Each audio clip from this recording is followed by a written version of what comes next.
Bismillah Rahman Rahim. This is lecture number 35th. The name of the paper is Literary Criticism 1. The name of the book is On the Sublime by Longinus. The topic is the source of sublimity. We have discussed two sources of sublimity. In total, there are five sources. We have discussed first the power of forming grand conception, then the intense passions and emotions, and today we'll discuss the third source of sublimity, figures, that is, the figures of speech.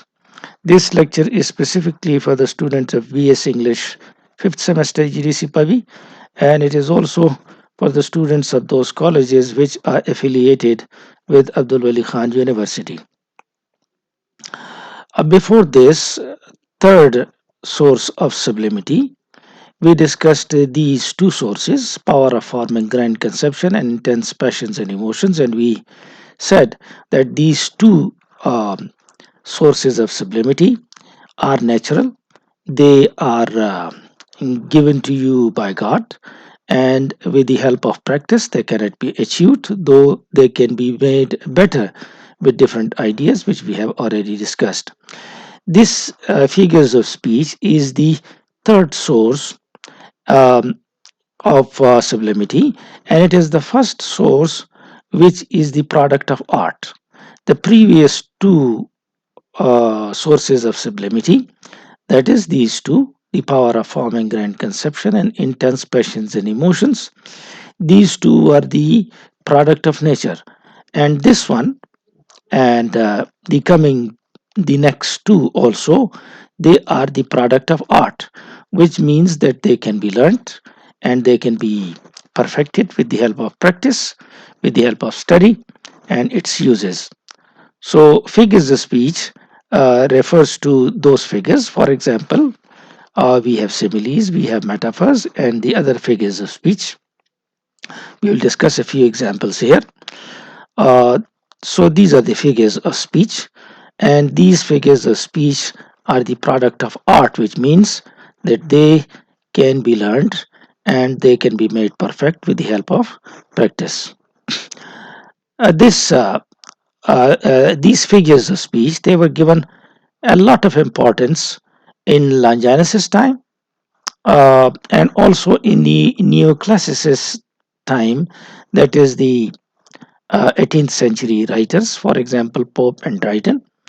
And this was also considered important when Longinus lived.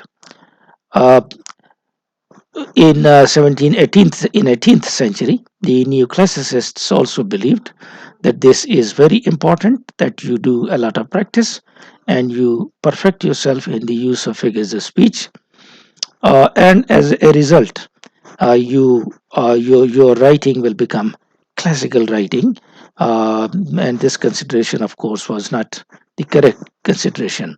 Therefore, they gave importance to forms, to similes, to metaphors and diction, and all these are included in figures of speech. So these two ages, the age of Longinus and the age of neoclassicists, Dryden and Pope, they believed that forms, similes, metaphors, and diction, they are very important, and they gave these so much importance that uh, they followed these with the expense of the spirit. So the spirit was not there, but the dress, that is, the figures of speech, were there. Longinus does not agree to this idea that this is very important. It becomes important only when you already have sublimity in you. So your sublimity can be made better with the help of the use of figures of speech. But if sublimity is not there, these would not give you any help. So these can work when sublimity is already there. Without sublimity, figures of speech do not work. Therefore, figures of speech are not very important. Therefore, Longinus, he does not give a detailed and elaborate treatment to the figures of speech, and he mentions only a few. We will discuss those few a little later on. However, he gives some general remarks, and those general remarks are important. For example, his first general remark is uh, the answer to the question how to use these figures. This is now important, that what is the place of figures of speech, what should be the manner in which the figures of speech should be used, the occasion in which figures of speech should be used, and the purpose. And all these must be known by the writer. And if these are not known, then without these, the figures of speech will become useless, sublimity will not be achieved. The next general remark is that these figures of speech, they cannot produce sublimity, because sublimity should already be there, and they would only help to create more sublimity only if sublimity is already there. Otherwise it will become only mechanical and its use will not be important. The third statement, general statement, is that the use of figures must be spontaneous, which means that on the part of the writer, the use of these figures of speech should not be forced. If there is no occasion and you are using the figures of speech, then it would not be spontaneous and it would be forced, and it would appear unnatural if it is forced. So, therefore, it should not be deliberate, it should not be forced, and it should be used in such a way that the reader does not feel that somebody is using the figures of speech, and the writer should use them in a way that the language looks quite natural and it doesn't look forced. So then it would be effective. He compares it with the lesser light, which must be hidden by the greater light. The greater light is the light of passions and emotions, and the lesser light is the light of the figures of speech. And this lesser light of the figures of speech, they should be that should be hidden with the greater light of passions and emotions, which means that passions and emotions are more important as compared to the figures of speech. And as we have discussed, this is the second source of sublimity, which is a natural source which cannot be learnt or adopted.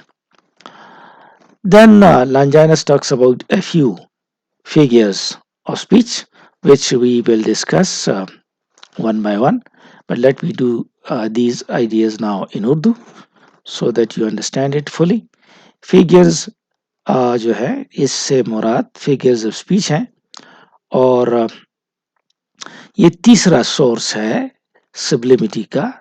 पहले जो दो sources थी, power of forming grand conception, जिसको हमने 5-6 lectures में deliver किया, और दूसरा इंटेंस पैशंस एंड इमोशंस, ये नेचर आपको देती है, आप इसको सीखते नहीं है. फिगर्स जो है ये आप सीखते हैं, और ये प्रोडक्ट ऑफ आर्ट है. वो दो प्रोडक्ट ऑफ आर्ट नहीं है, वो नेचुरल है, आपको आप गॉड गिवन है वो चीजें, और ये आर्ट है, ये आप सीखते हैं. तो इसको फिगर्स ऑफ स्पीच को लॉन्जाइनस के ज़माने में, जिसको हेलेनिस्टिक एज भी कहते हैं, अब बहुत अहमियत दी जाती थी, और न्यू क्लासिकल एज में भी बड़ी अहमियत दी जाती थी, ड्राइडन और पोप वगैरह. और इन दोनों एजेस में फिगर्स ऑफ स्पीच के इस्तेमाल और लैंग्वेज के इस्तेमाल को सब्लिमिटी का ज़रिया समझा जाता था, और इसको बड़ी इंपॉर्टेंस दी जाती थी कि फार्म सही हो, सिमिलीज हो, मेटाफर्स हो, डिक्शन ज़बरदस्त हो. लॉन्जाइनस बिल्कुल इसको कंपैरेटिवली इतना इम्पोर्टेंट नहीं समझता, और वो समझता है कि ये उस वक्त काम करेगी जब सब्लिमिटी पहले से मौजूद हो, जो कि नेचुरल एबिलिटी है.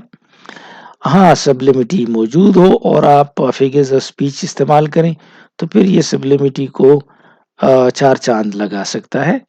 अदरवाइज ये इतने आम नहीं है, लिहाजा लॉन्जाइनस इसको ज़्यादा एलेबोरेटली वजाहत से बयान नहीं करता. ताहम वो कुछ जनरल रिमार्क्स देता है जो इम्पोर्टेंट है. मसलन वो ये रिमार्क देता है कि ये फिगर्स ऑफ स्पीच कैसे इस्तेमाल की जाए, ये इम्पोर्टेंट है. किस जगह पर, किस तरीके से, किस मौके पर, किस मकसद के लिए. अगर ये आपको मालूम है कि किस मकसद के लिए इस्तेमाल किया जाए तो फिर ठीक है. اور اگر آپ کو معلوم نہیں ہے تو یہ فورسڈ ہو جائے گا اور یہ صحیح نہیں ہوگا، اس سے سبلیمٹی کو کوئی فائدہ نہیں ہوگا۔ دوسرا ریمارک اس نے یہ دیا ہے کہ یہ جو فگرز آف اسپیچ ہیں یہ سبلیمٹی پیدا نہیں کر سکتی، سبلیمٹی پہلے سے موجود ہونی چاہیے، اور اگر وہ موجود نہیں ہے تو یہ صرف ایک میکینیکل آئیڈیا ہوگا اس کے استعمال کا۔ تیسرا جنرل سٹیٹمنٹ یہ ہے کہ the use of figures of speech جو ہے یہ اسپونٹینیس ہونا چاہیے، یہ نیچرلی آپ کی اسپیچ میں آنا چاہیے، نہ کہ آپ ڈیلیبریٹلی اور اپنے آپ پہ زور ڈال کر فگرز آف اسپیچ کا استعمال کریں جو آرٹیفیشیلٹی کی طرف آپ کو لے جائے گی۔ تو اس کا استعمال اسپونٹینیس ہونا چاہیے، خود بخود آنا چاہیے لینگویج میں، اور جو فگرز آف اسپیچ کی لائٹ ہے وہ کم ہے بنسبت پیشنز اور ایموشنز کے لائٹ کی، یعنی پیشنز اور ایموشنز یہ زیادہ امپورٹنٹ ہے۔ وہ چند ایگزامپلس کی بھی بات کرتا ہے، and now we take these examples. For example, he talks about apostrophe or adjuration. Now, if you check the dictionary, apostrophe refers to address someone, to talk to someone. In poetry, to address someone is referred to as apostrophe. Adjuration refers to the earnest request, the serious request, requesting someone earnestly is called adjuration. However, Longinus uses it to mean swearing and taking an oath. This is adjuration. It is used as a figure of speech. Uh, Greek normally did not swear on minor occasions, so therefore swearing for them was not something petty, was not something small. It was done, swearing was done only on very serious occasions, and it showed earnestness, seriousness of the person. So swearing, though it was there, but it was not on the minor occasions, it was on the great serious occasions. And when we swear on something, we actually make that thing on which we swear sublime. So that thing, whatever it may be God, God in itself is sublime. So you may swear on God, you may swear on something, and when you swear on that thing becomes sublime. Uh, so seriousness must be there, otherwise swearing will be a kind of disgrace. If you are not serious and you are light-hearted, then swearing must not be done. This swearing process is called adjuration. Longinus gives us the example of the speech by Demosthenes, as you have already discussed. Demosthenes was a Greek orator, and his oratory was about the love of freedom. He loved freedom, and he was a very good speaker and rhetorician. And Demosthenes used to swear by those who had laid down their lives for the country, just like our Shuhada. So he swore on the Shuhada of his people, and the people are made grand when you swear on them, and they were made grand as if they were gods.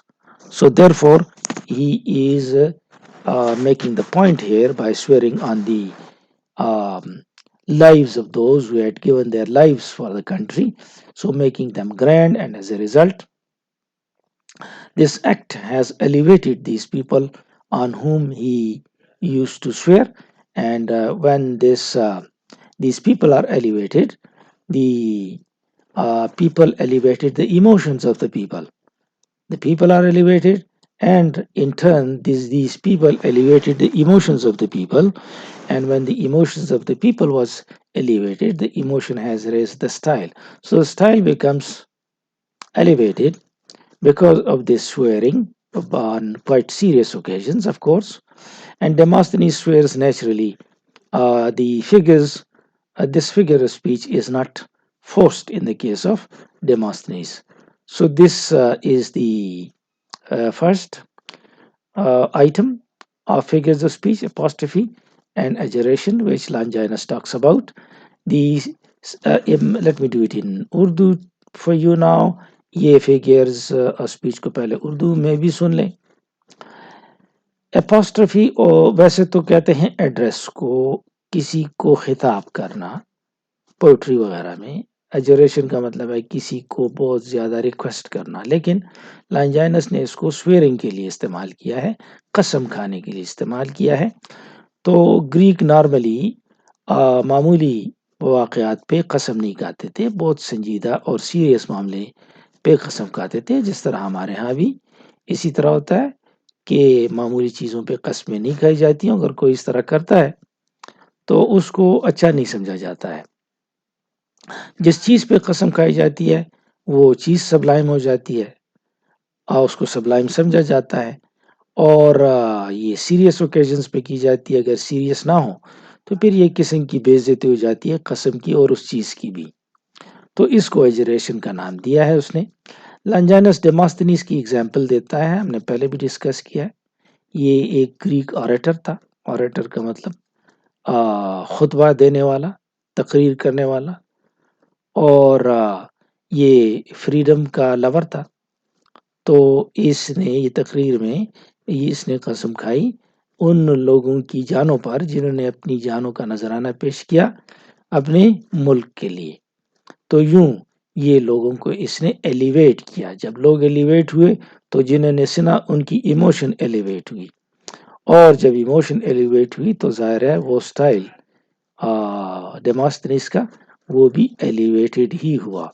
तो इसके जो speeches में ये figures speech I है, ये बिल्कुल forced नहीं है और नेचुरल है। So this was the first figure of speech. The second figure of speech is a rhetorical question. What is then the rhetorical question? For example, if you take this question, how could I be so stupid? It's a question. But this question has not been asked in order to get some answer, because the answer is known to the speaker. If I say, how could I be so stupid? I'm not expecting any answer of this. The answer is given either by me myself, that I was not so stupid and I could not be so stupid, or the answer is well known and everybody knows the answer. So this type of question, which is not for the sake of getting an answer, is referred to a rhetorical question. So it means asking, that we ask normally the questions for the sake of information, or if something is not clear to us for the sake of clarity. So when we don't understand something, we ask the person the questions and then he answers the question. We expect an answer in this case, and this is used in normal language, so therefore it is not the figure of speech. Secondly, sometimes we ask questions in order to test the knowledge of someone, whether he knows the answer to the question or not. In this case, again, we expect an answer, but this answer is not for information. This is for testing the knowledge of that person. And this again is used in normal speech, and therefore it is not the figure of speech. In both the above cases, as I said, the answer is expected. But in the case of this other type of question, the rhetorical question, the answer is not expected. You do not expect it because you already know this, or it is quite clear to the listener, uh, and therefore no answer is expected. You either give the answer yourselves or it is very clear and obvious. This is called a rhetorical question, and it is a figure of speech. The example is again given from the speeches of Demosthenes. Demosthenes delivers his speeches. There is a great danger to Greece because Philip was against them. He had gathered army, and the Greeks were on the side of Alexander. They were not traitors; they were admirers of Alexander's, and uh, he thought that it would be better. Philip was, as we know, the father of Alexander, and Alexander was though he was not Greek, but he considered himself Greek, and the Greek people were in favor of Alexander, but Demosthenes considered them traitors. Therefore, he mocks them and he attacks them, satirizes them, Demosthenes, in his speeches. And in this frame of mind. On this occasion, he asked rhetorical questions. As figures of speech, in his speech, he uses rhetorical questions. As you know, they spoke Greek language, therefore, the example exactly could not be given there. But I have already given you the example here. For example, the question, how could I be so stupid? Or such other questions. For example, I am I'm your teacher and I ask you, though I don't expect any answer, am I not your teacher? The answer is known that yes, you are. So such a question is called a rhetorical question. So its use was done by Demosthenes, and this much is enough for you. The third is, and let me do it in Urdu for you, and then we'll pass to the third one. ये जो second figure है ये rhetorical question है. Rhetorical question वो सवाल है जो हम जवाब लेने के लिए नहीं पूछते, बल्कि जवाब या तो हम खुद देते हैं या जवाब जो लिसनर है उसको पहले से मालूम है. तो इस किस्म का जो सवाल है ये रिटोरिकल क्वेश्चन कहलाता है. मसलन मैं आपको कहूँ कि क्या मैं आपका टीचर नहीं हूँ, तो मैं ऐसे एक्सपेक्ट नहीं कर रहा हूँ कि आप जवाब दें, बल्कि ये कन्फर्म्ड है कि मैं आपका टीचर हूँ. तो वैसे तो सवालात आप पूछे जाते हैं इंफॉर्मेशन के लिए, क्लैरिटी के लिए, लेकिन ये जो सवाल है ना इंफॉर्मेशन के लिए है ना क्लैरिटी के लिए है.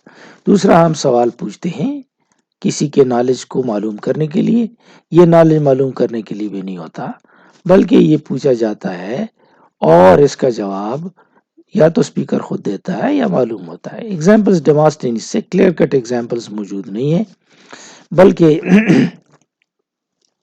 हम सिर्फ इतना कहते हैं कि फिलिप ने फौजें जमा कर रखी थी और अलेक्जेंडर के फेवर में तमाम ग्रीक थे, लेकिन डेमोस्थेनेस का ख्याल ये था कि ये ग्रीक जो लोग हैं ये ट्रेटर्स हैं, गद्दार हैं, तो इनका मजाक उड़ाता है और इस मौके पर वो रिटोरिकल क्वेश्चंस का इस्तेमाल करता है. एक्चुअल एग्जाम्पल मौजूद नहीं है.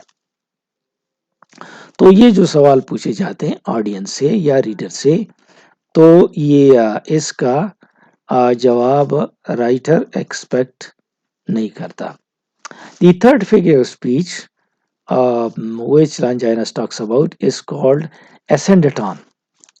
Ascendaton is that figure of speech in which the conjunctions between two ideas are left out. For example, I came and I saw and I conquered. Conjunctions should be there, but these conjunctions have been left out. When conjunctions should be there and they are left out for the sake of effect, then this is referred to as ascendaton. So the conjunction in this case, they are omitted, they are left out. The omission and the absence of this conjunction between the parts of sentences is referred to as ascendaton. The example is I came, I saw, I conquered. No conjunction. So this is that figure of speech which is used. Two and more things are included in a sentence and they are joined by conjunction normally. But when the conjunction is not used, the figures of speech become ascendaton. And it is used normally when a person is torn by conflicting passions. The passions which the person has are conflicting, and it should be used on proper occasion, and if it isn't used on proper occasion then it would be useless. तो ये तीसरा figure of speech ascendaton कहलाता है, जहाँ पे conjunction and या दूसरा conjunction की ज़रूरत हो और वो इस्तेमाल ना किया जाए, तो फिर इसको ascendaton कहते हैं. जैसे यहाँ पे I came and I saw and I conquered और and missing है जो कंजंक्शन है, तो ये ascendaton का इस्तेमाल हुआ है. तो जब वर्ड्स को और सेंटेंसेस को कंजंक्शन से जॉइन ना किया जाए जो होना चाहिए और ना किया जाए, तो ये ascendaton कहलाता है. अक्सर ये उस वक्त इस्तेमाल किया जाता है जब कोई शख्स دو متضاد فیشنز اور جذبات کے بیچ میں لٹک رہا ہو اس لیکن اوکیشنز مختلف ہو سکتے ہیں اور یہ اوکیشن کے مطابق ہونا چاہیے. The fourth and last figure speech is hyperbaton. Hyperbaton is actually the inversion of normal order of words. For example, this sentence, this I must see, is actually I must see this. I must see this is the normal word order, but if you change this word order for the sake of emphasis, then it becomes hyperbaton. This I must see. So Longinus gives examples again from Demosthenes' speech. ہائپربٹان یہ آخری اور چوتھا قسم ہے. اس میں الفاظ کی ترتیب کو الٹ دیا جاتا ہے. جیسے I must see this کی بجائے کا ہے this I must see, اور یہ ایمفیسس کے لیے کسی چیز پر زور دینے کے لیے استعمال کیا جاتا ہے. تو یوں جو ہم نے مین ٹاپک آج ڈسکس کیا وہ تھا فگرز، اور اس کی کچھ ایگزامپلس بھی ہم نے پڑھی. یہ تیسرا سورس ہے سبلیمٹی کا. یہ پروڈکٹ آف آرٹ ہے، یہ نیچرل نہیں ہے. اس کو لانجائنس کے ٹائم میں اور نیو کلاسسسٹ کے ٹائم میں زیادہ اہمیت دی گئی، لیکن اگر آپ صرف اس کو اہمیت دیں گے تو پھر اسپرٹ رہ جائے گا. لانجائنس جو ہے ان کے ساتھ ایگری نہیں کرتا اور وہ ڈیٹیل سے اس پہ بات بھی نہیں کرتا. تاہم جنرل اسٹیٹمنٹ اس کی یہ ہے کہ اس کو کیسے ہونا چاہیے، استعمال کرنا چاہیے، یہ امپورٹنٹ ہے. یہ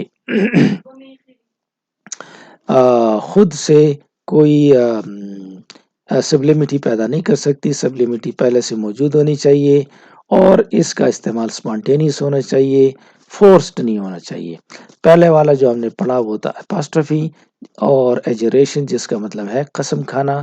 تو اس کا بھی موقع تلاش کرنا چاہیے. خواہ میں قسمیں کھائیں گے تو وہ بے عزتی ہوگی اس چیز کی بھی جس پہ آپ قسم کھا رہے ہیں. وہ ایگزامپل ہمیں دیتا ہے ڈیماستھینس کی اسپیچ سے. دوسرا ریٹوریکل کوشچن ہے جس کا جواب آپ توقع نہیں کرتے بلکہ جواب خود دیتے ہیں یا جواب معلوم ہوتا ہے سب کو. اس کی بھی ڈیماستھینس کی اسپیچ سے کچھ ایگزامپلز ہیں. تیسرا فگر جو ہے وہ اسینڈیٹان ہے، جب کنجنکشن عام طور پہ ڈالا جاتا ہے اور یہاں نہ ڈالا جائے تو یہ اسینڈیٹان کہلاتا ہے.